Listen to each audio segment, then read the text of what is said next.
Welcome to SparkTO. Meet the speakers who are sparking conversation at Spark the Change Toronto.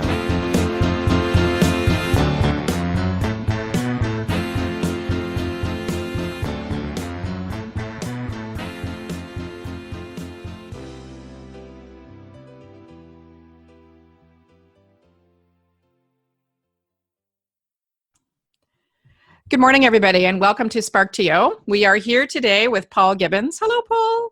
Hi. Paul is all the way, is it Fort Denver, Colorado? Fort Collins, That'd be Colorado. close.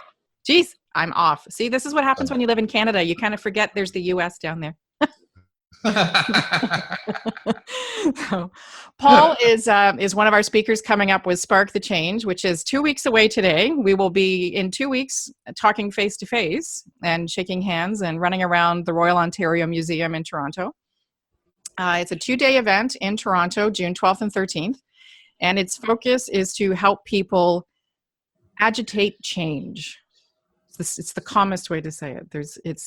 If you're in a situation in an organization and you're working with people and you're not sure how to navigate the team dynamic, if you're working with a boss and you're having some struggles, our whole goal is to give you the tools to navigate those things, to make positive change, and if it's help you make better decisions.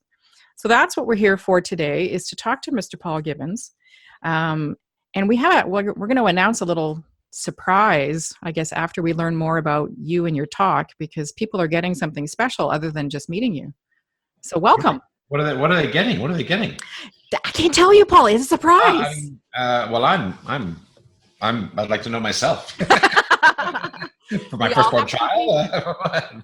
We all have to be patient. So introduce yourself. So welcome for coming. Welcome to coming. Well, thank you. I'm stoked. Yay. I'm really stoked. So let's spark some change. I have a dirty secret to tell you. I was born in British Columbia. You're a Canadian. We don't say that, by the way. Oh, don't you? Sorry, something other non-Canadians say that Canadians say. Anyway, I was born there, so I have some claim to Canadian roots. I moved away when I was 6 months old, and we moved to England, and then to the United States, and then to Belgium, and then to the United States, and then to Scotland, and then the United States. So I've straddled many boundaries. Country on your southern border. I've lived in that. What's the name of that country on your southern border again? The United States. That place, the United States of crazy. The United States. About half my life, about the other half in Europe. So very cool. Well, I sound a little weird, and you do have a mutt accent. It'll be strange, and different words are in different accents. Yeah. And depending on who I've spoken to most recently. So you have a nice, fairly neutral Canadian accent. But if I'm talking to a Scotsman, I might sound like this when I'm on stage. That's a bit weird. And then the guy from Brooklyn will come up. I was like, "Yo, how you doing? Hey, what's up?" So I'm afraid I'm very chameleon-like, and people, unfortunately, people who don't know me can get a little thrown by like, "Who is this dude? He's a little weird, isn't he?" So I am a little weird, but and that's not the only way I'm a little weird. So that's my accent. Well, see, if you weren't a little weird, you wouldn't be coming to Spark, because that's an unknown prerequisite. Because we're from weirdos. This is a place full of weirdos. Freaks and geeks and weirdos and individual thinkers is what we really try. I'm gonna try and not be weird. Then I'm gonna try. I try to be normal. We are going to be in a museum with dinosaurs. So we discovered this on Friday. So to get to the bathroom, well, that's good, because there'll be something there older than me. Be lots, lots. But we discovered on Friday, we went for a site visit at the ROM, and I just fall in love with this space more and more as we go. And to get to the bathroom, you have to go left at the Rhino and left at the Toucan. So I figure if you're at an event and you have to go left at a Rhino and left at a Toucan to find the bathroom, that's pretty good. That is pretty cool. That is pretty cool. That's pretty cool. So you're going to light it up and tell people what's happening at Spark. Tell them about Spark the Change and the intro. What else? What else do you want to know about me? I tell me everything. Oh, good golly, Miss Molly. I'm 57. so that would take too long. All right. I was a scientist. I moved to England. I became an investment banker for my sin. We'll forgive you for that. Well, I hope so. I had a sports car when I was 23. That's what matters in life, is having a sports car. I had one too. The younger, the better. Yeah. Yes. So I had a little sports car, and then I became a management consultant. I had a lot of money too young. Didn't really make me happy. So there's a little lesson there, which we might talk about at Spark, about happiness and fulfillment and purpose. So I'll bring some of that in there. And then I reinvented myself as a management consultant. So as I say to someone, going from the most despised profession to the second most despised profession, which is a step up. Way to go. Step up. I might make lawyer actually next. Oh my gosh. We'll talk about that off screen. And then, I became a change consultant. So I was a kind of banking strategist guy. I found a lot of stuff that we didn't work. We used to recommend, write these long reports, these long studies. And the organizations we wrote them for loved them, but they had a lot of trouble implementing them. So, what's this all about? And at the time, I must confess, I also wanted to quit smoking. Aha. And I used to do cancer research when I was a little kid in college. And it's kind of funny because I used to use cigarette smoke extract and put it on little mices. I know it's gross, right? I wasn't in PETA then. I'm a PETA guy now, but I wasn't then. But anyway, so I was squirting little stuff from cigarettes on mice, and then they would grow tumors. Shocking. It's really gross. And then I'd go have a smoke. For real. Like I started when I was 14. So anyway, it's an interesting thing. So I became interested in how people change habits and how people change behaviors, and how organizations, which are a collection of these habits and behaviors, creating a culture, how they change, how you change big groups of people, align big groups of people. So that was my interest. I retrained as a psychologist. And then I started my own company, which is very successful. It's in its 17th or 18th year now. I'm no longer involved. I sold it, but a very, very successful consulting firm in England. They work, I think. So you get bored a lot then? I do move around a lot. Yeah. That's awesome. And now, of course, I'm writing a book called Truth Wars, which is unrelated to anything I've ever done in my life. It's on politics. It's on economics. It's on the media. Yeah. Some of it's related to business ethics. I mean, I won't launch into it now. Maybe when we get to Toronto, I'll talk a little bit about the Truth Wars. But it's about fake news. It's about bias in the media. It's about how much we trust the media. It's about how much we trust scientific institutions. And we shouldn't. The truth about things. Well, we should or we shouldn't. I mean, some people say, the CDC says you should vaccinate. And some people say, the CDC are just corporate shills and they're just in the pocket of big pharma. Or the Environmental Protection Agency in the United States says, we need to regulate carbon dioxide because of climate change. And then there's almost half of the United States says, well, climate change is a hoax. Oh, that's not. Yeah. So I took a course a few years ago online called Critical and Creative Thinking. And the whole goal of it was to identify different filters that you could apply to facts in order to, to seek the truth. So, the red herrings, and I don't remember all of the different filters that you could apply. But the one thing that stuck out to me was whenever I read something, and I read like a crazy person, if something says a source, but they never link to the source, they never reference the actual source or what have you, I am very dismissive of any information that just says a source. You mean scientists say that doesn't? Yes. Anything? Yeah. Immediately a red light goes off, and I'm like, you know what? If you can't quote me an actual reputable, proven source, I can check. Yeah. What you just said is junk. Really good. So. Yeah. And I think we're going into the truth wars. So one of the things that how do you survive in a world where there's fake news and where there's media bias and all of that. And one of the things is you have to be able to do your own homework, right? You have to be able to. You have to have the skills. Say, well, hang on a minute. The Pope endorsed Donald Trump for president. He did. Don't say that out loud. Let me fact check that. Well, I'm sorry. That news was extremely widely shared. Yeah. Which it's nonsense, obviously. Yeah. And so the reason I'm right, well, I say we were not going to talk about truth wars, but here we are talking about truth wars. Well, we've got about 30 seconds to wrap up the truth wars. There's 2016, right?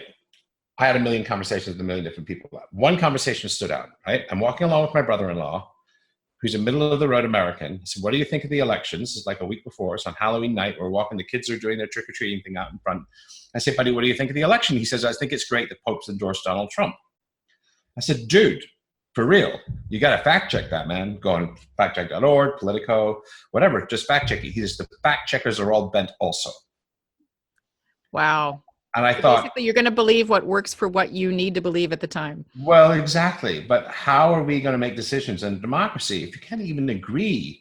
Is unemployment high or low? Is the crime rate high or low? Is inflation high or low? Is poverty high or low? Are people healthy or are they unhealthy? So, I mean, you can't even agree on the facts. How are you going to agree where you're going to go and how you're going to get there? So we're actually going to use that as a segue, because the Truth Wars is awesome, but we have to get back to the Spark Wars. Let's do that. Let's do that. We've used up our entire 10 minutes talking about Truth Wars, which we weren't going to talk about at all. It's all good. But actually, it's interesting that you bring that up, though, because one of the goals of Spark is to allow leaders and the employees to have that democratic conversation, to have that truth sharing. So this is not, honestly, it is a proper segue. And one of the main things that organizations run into problem-wise is that leadership prevails under this industrial mindset where it's still very a top-down situation. The problem being that the people who are building the organization, like you just mentioned, have access to the real news and the way things could be. And it's creating that bridge between deconstructing the industrial mindset and building those bridges to the people who have access to information that the leaders don't necessarily want them to. That is the whole goal of Spark. And you mentioned at the beginning about changing habits, and that's one of the things that we need to do, is to change that habit of, I don't have to tell you, you just need to, we're on a need to know basis, and this is what you need to know. And I love the title of your talk for Spark, and you're our opening guy on Monday. You're the big, really? You are. Well, at least, people say, well, it can only get better. Or you lead with the best, it's 6 and 2 3s. So I'm going to read you a little doodad for Paul's talk. It's the behavioral revolution, how to change culture and behavior with 21st century science. Changing behaviors matters. What people say and intend has value, but without alignment of actions with words, results don't happen. I provide insights from 21st century science, nudges habit change, and offer leaders tools they can use to drive change in business and in society, which does, that's exactly what we're looking to do, right? Is to take what you know. Yes. Somebody's come home. It's my children. That's all right. And I think the words "stay downstairs" didn't communicate. Anyway, it's all good. Thank you. Hi. Yeah. Sorry. Well, you're on TV now. All good. I have a dog in the background that should start barking any second, so it's all good. Oh my God! Stay downstairs. I know that's so hard to understand. Anyway, yes. So good. So yeah, that sounds like it. That sounds good. So that's what we have for you. So that's very cool though, because it is a habit change. And we all know that change is hard for people, especially when the process isn't put in place to create the buy-in. So if you can talk a little bit about how integrating science into that change allows people to be successful in adopting new habits and creating a more positive workplace. I mean, that sort of goes to what you're talking about here. Well, yeah. And I do want to say that I've been thinking a lot about it between the time that we said we were going to do this and now. Mm-hmm. And I am going to put in some stuff on organizational democracy. Cool. I am going to talk about how you move towards an organizations that are slightly less top down. Yeah. See, I didn't even know that. Look at us being all in sync and everything. Yeah. Well, because that's probably because I thought of it yesterday. But but I think it's important, and it relates to what we're talking about. The Truth Wars is how do you give people the skills? Because right now, many organizations, if you make them, this happened at Zappos, for example, we'll turn it into a democratically run organization. Tony has said, who are unused to having that kind of power, autonomy, authority, don't necessarily have the mindset and skills to be able to make decisions when they were used to them being handed down by Big Brother. It's very paralyzing. So that's what Zappos struggled with in their holacracy implementation was, how do we not just reorganize the structure into what holacracy calls circles, but how do we get the circles to interact with one another, and how do we delegate authority within the circles, and how do we have the right mindset? Because they're, anyway, so that's one thing I might touch on. And I think the other thing I might touch on is organizational purpose. I think that's really something that, particularly in the US, as I have in the last few years, is there's an assumption that what are businesses for and what's the measure of a business? And I think the dominant paradigm is still businesses, the dominant paradigm, you measure the value of a business by what's on its balance sheet. Yeah, And I unfortunately. think that's atrociously misguided. I think business, the measure of a person is not how much money they have. It's how kind they are, how compassionate they are, how much they contribute, how effective they are, how they serve the people in their life. Social responsibility. So why would we think of corporations differently? Why would we think the measure of this other human entity is not human value? Because we measure humans by their human value. Why wouldn't we measure? So I think, that's the way I think we need to move, is towards a society where corporations are valued by what they contribute. So do you think that should be a marker that people use? So you have Simon Sinek, of course, who always has his book Start With Why, which quite frankly, great guy, but I found that book rather confusing to read. Loved his videos and TED Talks and what have you. But are you thinking, when I'm listening to what you're saying, my immediate thought is the public is now judging organizations by their corporate social responsibility and their human face, and that's driving their buying power. So when an organization fails to realize that they need to be engaging in their community in order to drive buying power, is that a habit change that needs to happen, or an understanding of habit change that needs to happen? Well, I think we need to change the paradigm. And the paradigm is this company a valuable entity? And we need to look beyond the balance sheet. Yep. And then now that we're looking beyond the balance sheet is evaluated by Wall Street analysts and Wall Street people and by accountants and by investors and all of that. The company writ large is going to be evaluated by the people, right? Which it's accountable to. I want companies to be accountable in a sense to the people. And so if it is, well, what does that mean? That's a strange thing to say. What does it mean for Walmart to be accountable to the people? What would that mean? It would mean things like paying a living wage.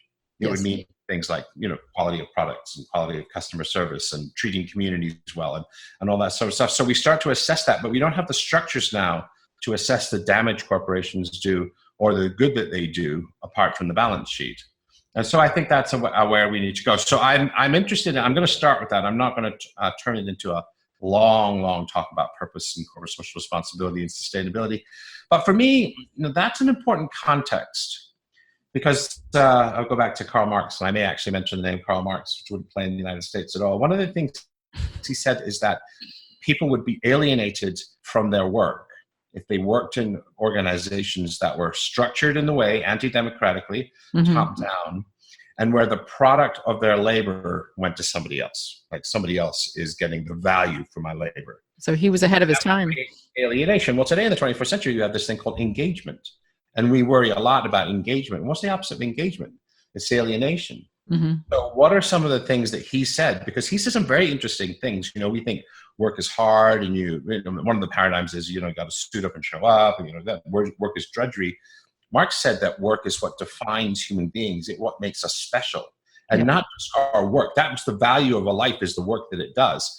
And not just the work that we do individually, but the work we do in community, building cathedrals, building the pyramids, building the corporate monuments that we have in the world, building Notre Dame. Building that together is what makes human beings special, and more than, look at the lights kind of fading. I know, it's kind of freaky. Anyways, super bright in color. So anyway, that'll give people a flavor for it. So, it would be unlike me to stick to the script too closely. So I will talk about behavioral change. I will talk about habit change. I'll talk about some of the research that's been done on how you change cultures by changing habits.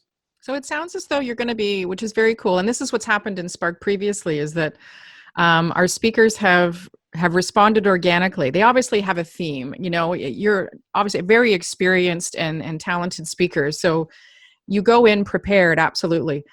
For me anyway, if you're a good speaker, and not you, but just in general you're able to see the structure of what you're trying to get to, but you're also able to respond organically to the audience's interests and where they may be driving the conversation.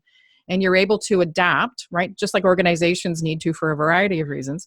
You're able to adapt to what the true interest or read of the room is. Wouldn't that be fun?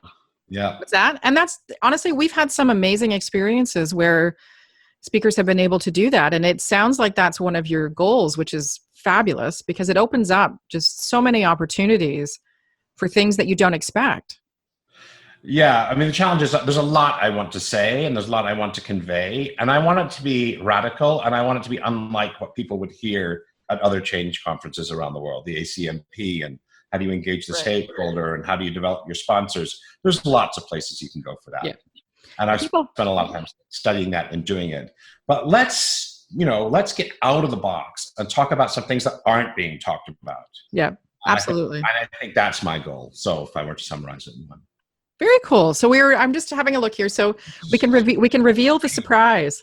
Strange. How does this the lighting in this camera collaborate to make it look like I look like a looks very, what's his name? The not Adam.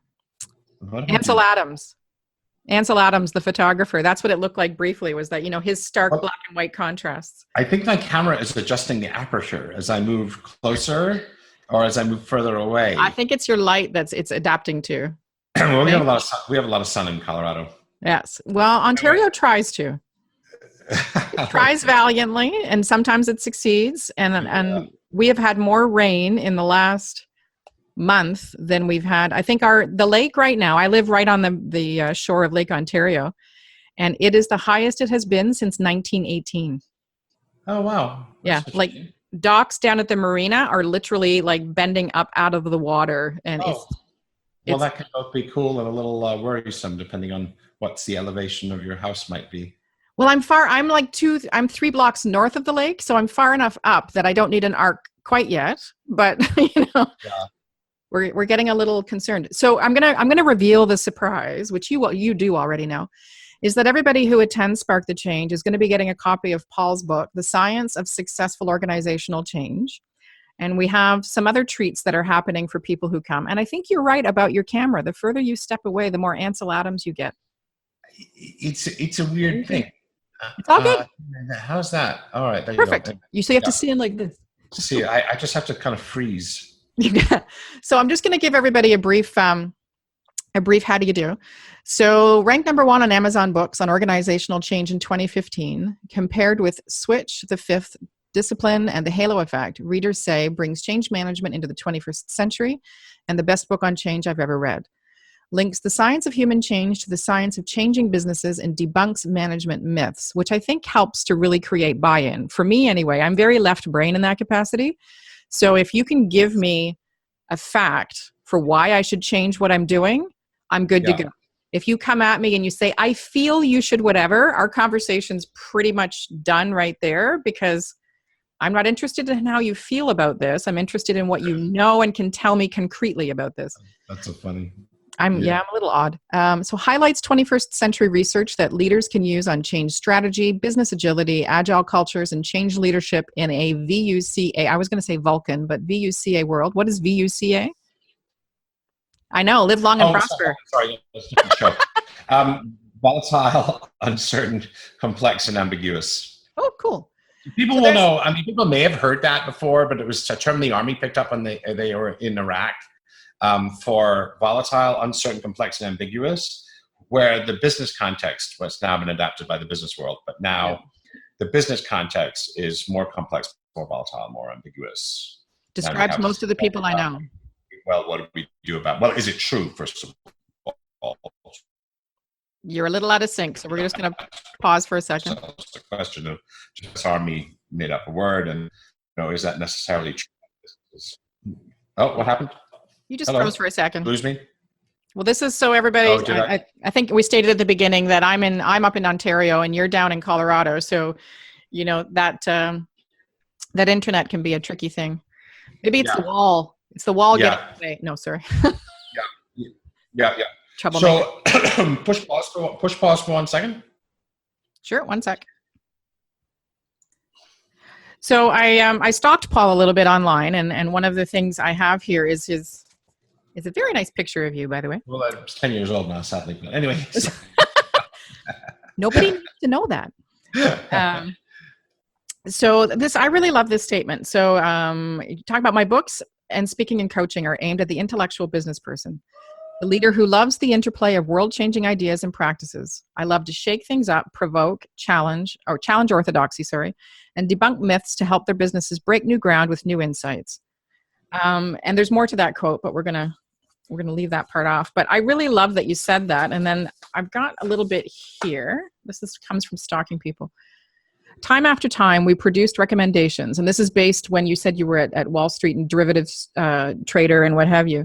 Mm-hmm. We produced recommendations that clients loved and did nothing with. These disappointments produced an insatiable thirst. How does change really happen? It seemed to be much more than just having bright ideas. And I love that because people come up with bright ideas all the time. And the difference between a bright idea and change is the execution. And if people get these ideas, and this is one of our main things at Spark, we don't want to just give you a whole whack of stuff. We want to give you easily actionable ideas that you can take back to your organization and, shake as much as your organization is willing to take at that moment. We're not saying go in with a flamethrower and, get rid of everything. But if you can take one thing out of Spark that's going to allow you to, make a change for the better. Yeah. And the good news is that next month there's an opportunity to introduce one more thing.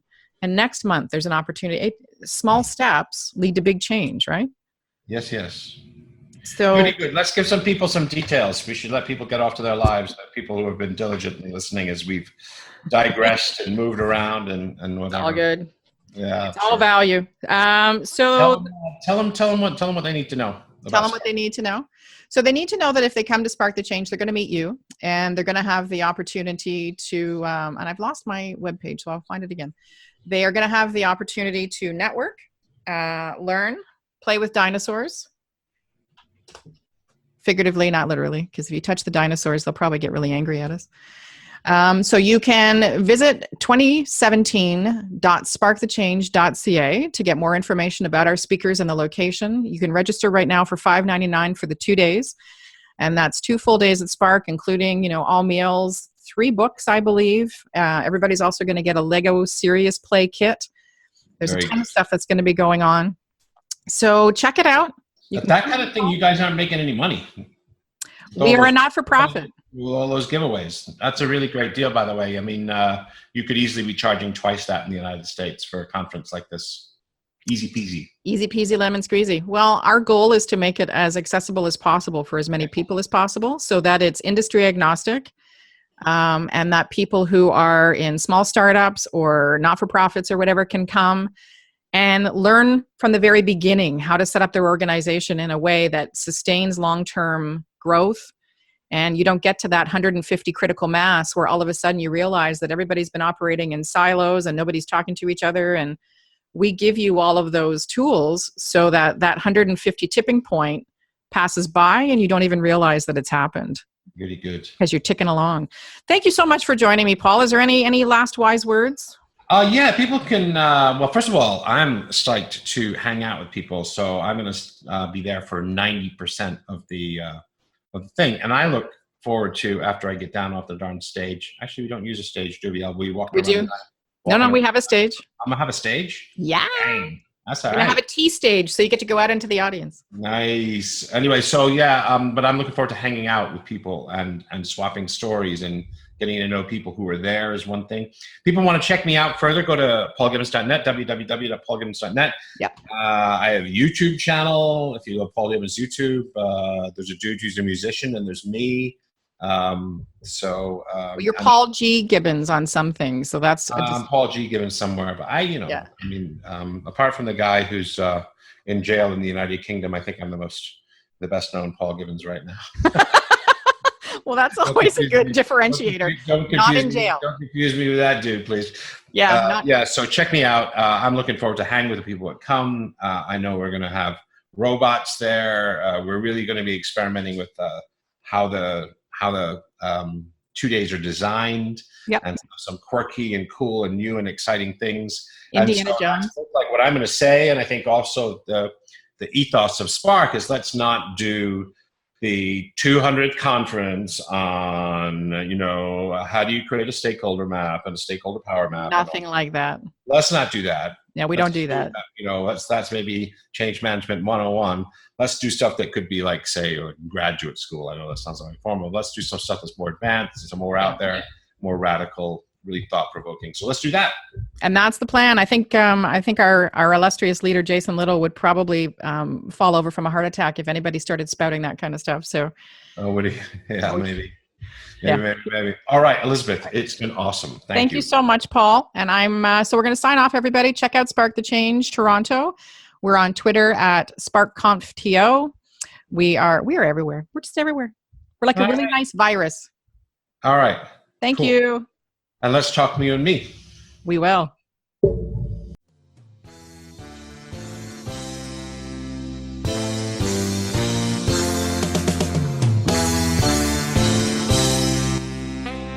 Thanks for listening, and please visit us at sparkthechangetoronto.ca to learn more, or you can follow us on Twitter at SparkConfTO.